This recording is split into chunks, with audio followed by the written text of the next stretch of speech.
Netanyahu ने तो यहां तक साफ साफ कहा था कि पाकिस्तान और ईरान जैसे मुस्लिम देशों के पास एटम बम होने ही नहीं चाहिए और इजराइल पूरा दम लगा देगा कि ऐसे मुस्लिम देशों के हाथ एटम बम लगे ही ना। अब ईरान तो एटम बम नहीं बना पाया, लेकिन पाकिस्तान ने एटम बम बना लिया। लेकिन जैसे आज इजराइल ने ईरान पर बमबारी करके उसे एटम बम हासिल करने से रोक दिया है, वैसे ही भारत भी कर सकता था। और यह 1984 की बात है। उस वक्त बड़ा मौका था जब पाकिस्तान को एटम बम हासिल करने से रोका जा सकता था। साल 1984 में पाकिस्तान को रोकने के लिए इजराइल ने भारत के साथ एक सीक्रेट मिशन का प्लान शेयर किया था। योजना थी कि भारत और इजराइल दोनों देश मिलकर पाकिस्तान के परमाणु ठिकानों पर हमला करेंगे और उसे नष्ट कर देंगे। पाकिस्तान के परमाणु ठिकानों पर हमला करने के लिए इजरायली विमानों को गुजरात के जामनगर एयरबेस से उड़ान भरनी थी। योजना के मुताबिक इजरायली जेट कश्मीर के पहाड़ी इलाके में रडार से बचते हुए आगे बढ़ते और इस्लामाबाद के पास पहुंचकर हमला कर देते। लेकिन अमेरिकी मीडिया में इस प्लान की खबरें लीक हो गई। पाकिस्तान सतर्क हो गया था और फिर ऑपरेशन रोकना पड़ा। लेकिन जो काम तब नहीं हो सका था, वो काम अब नरेंद्र मोदी और नेतन्याहू मिलकर कर सकते हैं। मोदी तो अभी अभी पाकिस्तान को ट्रेलर दिखा चुके हैं और इजराइल की हिटलिस्ट में पाकिस्तान सालों से। इसलिए पाकिस्तान को डर है कि कहीं एटम बम वाली बात इजराइल के खिलाफ गई है तो इजराइल उसे फोड़ने में देर ना लगाए। पाकिस्तान की संसद में खुद पाकिस्तान के सांसद कह रहे हैं कि ईरान के बाद अगला नंबर पाकिस्तान का है। पाकिस्तान में इतना डर इसलिए भी है क्योंकि इजराइल जो है ना, वो रगेद के मारता है। और आप देखिए ईरान का क्या हाल हो गया है। ईरान पर जैसे जैसे बम गिर रहे हैं वैसे वैसे पाकिस्तान की सांसें ऊपर नीचे हो रही हैं। ईरान पर किस तरह इजराइल अटैक कर रहा है उसका बिल्कुल लेटेस्ट वीडियो आपको दिखाता हूं। इजराइल ने अब से कुछ देर पहले ही ईरान के सरकारी टीवी चैनल पर हमला कर दिया। वो देखिए, वो एंकर पढ़ रही थी, वो भाई वो निकल गई वहां से कि मैं मर जाऊंगी, न्यूज ऑन एयर जाए ना जाए मैं सीधा एयर में चली जाऊंगी। धमाका होते ही न्यूज एंकर भाग खड़ी हुई। और इसलिए इजराइल से पाकिस्तान खौफ खाता है। आप देखिए ना बॉस, जहां मन कर रहा है वहां इजराइल ठोक रहा है ईरान को। टीवी एंकर वहां से भाग गई भाई कि मैं न्यूज बाद में बताऊंगी, मैं न्यूज पहले बन जाऊंगी थोड़ी देर और बैठी। तो ये बातें सिर्फ पाकिस्तान के नेता ही नहीं कर रहे, बल्कि पाकिस्तान की जनता भी जानती है कि ईरान के हमले में अगर पाकिस्तान ने जरा भी इधर उधर करने की कोशिश की या इजराइल की तरफ नजर भी उठाई तो इजराइल आंखें निकाल लेगा। पाकिस्तान के लोग कह रहे हैं कि अभी तो जंग ईरान तक है, पाकिस्तान तक भी आ सकती है। आप थॉट प्रोसेस देखिए कि नॉन मुस्लिम कभी मुसलमान का दोस्त नहीं हो सकता, यहूदी कभी दोस्त नहीं हो सकते। तो जाओ ना, जाओ ईरान की मदद करो। क्यों अपना बॉर्डर सील कर दिए? करते ना मदद, बुलाओ ईरान के लोगों को, जाओ लड़ो ईरान की तरफ से खड़े होकर इजराइल से। वहां पैर कांप रहे हैं और यहां यहूदियों को गाली देना है। पाकिस्तान बहुत संभल कर चल रहा है। उसे पता है कि अभी तो ऑपरेशन सिंदूर खत्म भी नहीं हुआ है। अगर इजराइल से भिड़ गए तो उसकी तबाही निश्चित है और इसलिए पाकिस्तान डबल गेम खेल रहा है। एक तरफ ईरान के साथ मुस्लिम भाईचारे का गेम खेल रहा है, उधर अमेरिका से भी सटने की कोशिश कर रहा है। इसलिए आप देखिए कि ईरान का साथ देने पर पाकिस्तान की सेना चुप है, लेकिन नेता बोल रहे हैं। जिस वक्त इजराइल ईरान पर बम बरसा रहा है उस वक्त पाकिस्तान आर्मी चीफ असीम मुनीर अमेरिका में है। असीम मुनीर इस कोशिश में है कि कैसे ट्रंप की चापलूसी की जाए जिससे अमेरिका का साथ मिल जाए। इधर पाकिस्तान की सरकार ईरान का खुलकर समर्थन करने की बात कर रही है, लेकिन ऐसे ही डबल गेम खेलकर पाकिस्तान हमेशा फंस जाता है। पाकिस्तान की जनता भी असलियत जानती है कि अमेरिका चीन की मर्जी के बिना पाकिस्तान में पत्ता भी नहीं हिल सकता। इसलिए पाकिस्तान के लोग ही कह रहे हैं कि ख्वाजा आसिफ तो अपनी मर्जी से घर का बल्ब नहीं बदल सकता, वो ईरान का साथ देने का फैसला क्या लेगा? जो पाकिस्तान अपने पैरों पर 75 साल में खड़ा नहीं हो पाया, वो किसी के साथ क्या खड़ा होगा? आज भी भीख मांग के देश चलाता है। पाकिस्तान के रक्षा मंत्री ख्वाजा आसिफ का मजाक तो इस बात पर भी उड़ रहा है कि जिसमें वो साइबर अटैक से आईपीएल मैच में लाइट बंद करवाने का दावा कर रहा है। संसद में खड़े होकर ख्वाजा आसिफ ने दावा कर दिया कि पाकिस्तान के साइबर वॉरियर्स ने स्टेडियम की फ्लड लाइट्स को हैक कर दिया और आईपीएल मैच रुक गया। अब उनके इस बयान पर लोग मजाक उड़ा रहे हैं। कोई कह रहा है कि उन्हें नहीं पता था कि फ्लड लाइट्स वाईफाई से चलती हैं क्या। कोई ये कहकर मजाक उड़ा रहा है कि अगली बार स्कोरबोर्ड भी हैक कर लेना। कैसा देश है भाई। पाकिस्तान में इजराइल के हमले के डर की वजह भारत और इजराइल की पक्की दोस्ती भी है। इजराइल ने पाकिस्तान के खिलाफ भारत के ऑपरेशन सिंदूर का खुलकर समर्थन किया था। इजराइल के हेरॉन MK2, हेरोप और स्काई स्ट्राइकर ड्रोन्स की मदद भारत ने पाकिस्तान की धज्जियां उड़ा दी थी। इतना ही नहीं, पाकिस्तान में तो यह भी चर्चा थी कि ऑपरेशन सिंदूर के वक्त भारत के अलग अलग 6 एयरबेस पर इजराइल के डिफेंस एक्सपर्ट्स भी मौजूद थे। इसलिए पाकिस्तान में यही चर्चा है कि इजराइल और इंडिया एक हैं, दोनों मिलकर पाकिस्तान को ठोक देंगे। ऊपर से पाकिस्तान खुद क्या किसी का साथ देगा। वो खुद को ही संभाल ले, यही बहुत बड़ी बात है। क्योंकि आप पाकिस्तान से आई तस्वीरें देख लीजिए। ईरान और इजराइल की जंग के बीच पाकिस्तान में पेट्रोल पंप पर लाइन लग गई। खासकर बलूचिस्तान में पेट्रोल की कमी और महंगे पेट्रोल की वजह से हाहाकार मच गया।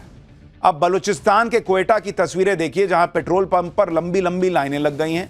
बॉर्डर बंद होने की वजह से ईरान से जो पेट्रोल आता था उसकी कमी हो गई। क्वेटा में 70% पेट्रोल पंप बंद करने पड़े। इसी बीच पाकिस्तान ने अपनी आवाम पर महंगाई का नया बम फोड़ दिया है। पाकिस्तान में पेट्रोल ऑलमोस्ट 5 रुपए प्रति लीटर महंगा हो गया है और जो पेट्रोल पहले 253 रुपए का था अब वो 258 रुपए प्रति लीटर हो गया है। और जो डीजल है वो 7 रुपए 95 पैसे प्रति लीटर महंगा होकर 262 रुपए प्रति लीटर हो गया है। पाकिस्तान में यह हालत है पेट्रोल और डीजल की, 250-250 रुपए के ऊपर मिलता है मामला। पाकिस्तान ने महंगाई से अपनी पब्लिक का कचूमर निकाल रखा है। जनता पर पैसा खर्च करने की जगह वो चाइना से हथियार खरीद रहा है, डिफेंस बजट बढ़ा रहा है, तो यही ना होगा। पाकिस्तान की जनता इन्हीं सब से परेशान है। पाकिस्तान की जनता अपनी सरकार को गालियां दे रही है, कोस रही है। पाकिस्तान का तो इससे भी बुरा हाल होने वाला है, क्योंकि पाकिस्तान आतंक का जो बिजनेस चला रहा है, भारत ने उसकी पोल दुनिया के सामने खोल कर रख दी है। नरेंद्र मोदी ने पाकिस्तान के खिलाफ जो कूटनीतिक मोर्चा खोला था, उसका असर देखिए कि टेरर फाइनेंसिंग पर नजर रखने वाली ग्लोबल संस्था FATF ने पहलगाम आतंकी हमले पर बड़ा बयान दिया है। FATF ने ऐसे आतंकी हमले पर चिंता जताते हुए कहा है कि ऐसे हमले बिना फंडिंग के नहीं हो सकते। फाइनेंशियल एक्शन टास्क फोर्स ने आतंकी संगठनों को मिलने वाली फंडिंग पर लगाम लगाने पर जोर दिया है। FATF ने यह भी कहा है कि वो जल्द ही टेरर फंडिंग पर अपनी एक बड़ी रिपोर्ट जारी करने वाला है। FATF के इस रुख से साफ है कि आतंक को पालने पोसने वाले पाकिस्तान पर बड़े एक्शन की तैयारी हो रही है। न सिर्फ पाकिस्तान को नरेंद्र मोदी ने हर तरफ से घेर रखा है, बल्कि पाकिस्तान का जो साथ दे रहा है उसको भी नरेंद्र मोदी ठिकाने लगाने में जुटे। आज ही देखिए कि नरेंद्र मोदी ने कैसा गजब का मास्टर स्ट्रोक खेला। पीएम मोदी विदेश दौरे पर साइप्रस चले गए थे, जिससे पाकिस्तान के दोस्त तुर्की की नींद उड़ गई। साइप्रस वैसे तो छोटा सा देश जरूर है, लेकिन नरेंद्र मोदी ने इस छोटे से देश में भी जाकर तुर्की और पाकिस्तान के खिलाफ बड़ा धमाका कर दिया, क्योंकि साइप्रस उस तुर्की की दुखती रग है जो तुर्की पाकिस्तान का साथ दे रहा था। तुर्की ने सालों से साइप्रस की काफी जमीन पर कब्जा कर रखा है। नरेंद्र मोदी आज साइप्रस जाकर उस जमीन को देखकर आ गए। ये देखिए, वो तस्वीरें देख रहे हैं जहां वो दिखाया जा रहा है कि देखिए भाई, ये तुर्की ने जमीन कब्जा कर रखी है, वहां बातचीत चल रही है। नरेंद्र मोदी समझ रहे हैं, अच्छा जमीन कब्जा किया है, बताओ तो। इससे तुर्की को जबरदस्त मिर्ची लग गई होगी। साइप्रस के राष्ट्रपति के साथ जाकर नरेंद्र मोदी ने उस इलाके को देखा जहां तुर्की ने कब्जा किया हुआ है। ये तस्वीरें देखिए, वो दिखा रहा है कि देखिए ना सर, वही कब्जा किए हुए। अच्छा, 3 बार फोड़ेंगे वही ले लेंगे, कुछ कह रहे होंगे, मैं तो ऐसे ही कह रहा हूं। तस्वीरें तुर्की के लिए बड़ा मैसेज है कि अगर पाकिस्तान का साथ दोगे तो भारत भी खुलकर साइप्रस का साथ देगा। साइप्रस में सालों बाद कोई भारतीय प्रधानमंत्री पहुंचा है, लेकिन साइप्रस का रणनीतिक महत्व नरेंद्र मोदी ने समझा और ठीक उसी वक्त साइप्रस गए जब तुर्की पाकिस्तान का साथ दे रहा है। साइप्रस में प्रधानमंत्री मोदी का भव्य स्वागत हुआ। साइप्रस के राष्ट्रपति निकोस क्रिस्टोडैलिडोस ने खुद एयरपोर्ट पहुंचकर पीएम मोदी को रिसीव किया। यह अपने आप में बड़ा इशारा था, क्योंकि प्रोटोकॉल तोड़कर राष्ट्रपति का इस तरह स्वागत करना दिखाता है कि साइप्रस भारत को कितनी अहमियत दे रहा है। उसके बाद क्या हुआ, यह देखिए। साइप्रस की राजधानी निकोसिया की काउंसिल मेंबर माइकेला क्राइथ्रियोटी महाल्पा ने नरेंद्र मोदी का स्वागत करते हुए उनके पैर छू लिए। पैर छू लिए भाई, ये सब चल रहा है। साइप्रस में पीएम मोदी को वहां का सबसे बड़ा सम्मान दिया गया है। नरेंद्र मोदी ने साइप्रस का सबसे बड़ा सम्मान मिलने के बाद क्या कहा, एक बार वो भी सुनिए। हार्दिक अभिनंदन करता हूं, आभार व्यक्त करता हूं।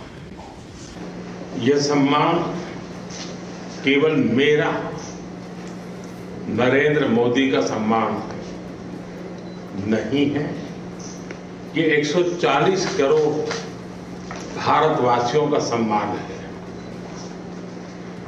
उनके सामर्थ्य और आकांक्षाओं का ये सम्मान है। ये हमारे देश के सांस्कृतिक भाईचारे और वसुधैव कुटुंबकम की विचारधारा का सम्मान है। आप सोचिए, नरेंद्र मोदी को यह सम्मान मिलना, भारत का सम्मान। और नरेंद्र मोदी ने गले में जो ये पहना है, साइप्रस में इस तरह का स्वागत होना, वहां का सर्वोच्च सम्मान मिलना, फिर साइप्रस में उस इलाके को देखने के लिए जाना जिसे तुर्की ने कब्जा कर रखा है। नरेंद्र मोदी ने साइप्रस जाकर पाकिस्तान के दोस्त तुर्की के खिलाफ गेम सेट कर दिया है, क्योंकि नरेंद्र मोदी साइप्रस के जिस इलाके को देखने गए वो इलाका तुर्की ने 1974 से जबरन कब्जा कर रखा है। साइप्रस में तुर्की के अवैध कब्जे वाले इलाके के बॉर्डर पर जाकर पीएम मोदी ने तुर्की को कड़ा संदेश दे दिया। पीएम मोदी का सीधा मैसेज यही है कि तुर्की अगर पाकिस्तान का साथ देता रहेगा तो भारत भी चुप नहीं बैठेगा। तुर्की कश्मीर पर अक्सर बोलता रहता है और पाकिस्तान का साथ देता है, इसलिए तुर्की पर नरेंद्र मोदी ने अपने साइप्रस दौरे से ऐसा पलटवार किया कि तुर्की को हमेशा याद रहेगा। और इतना ही नहीं, यह भी याद रखिए कि साइप्रस यूरोपीय यूनियन का सदस्य देश है और यूरोपीय यूनियन से भारत की जो ये नजदीकियां हैं वो ट्रंप के लिए भी मैसेज है कि दोस्त होगे तुम, लेकिन जिस तरह का व्यवहार कर रहे हो, भारत लगातार यूरोपीय यूनियन के और नजदीक जा रहा है। तो ट्रंप के लिए भी मैसेज है, पाकिस्तान के लिए भी मैसेज है और तुर्की के लिए भी मैसेज है।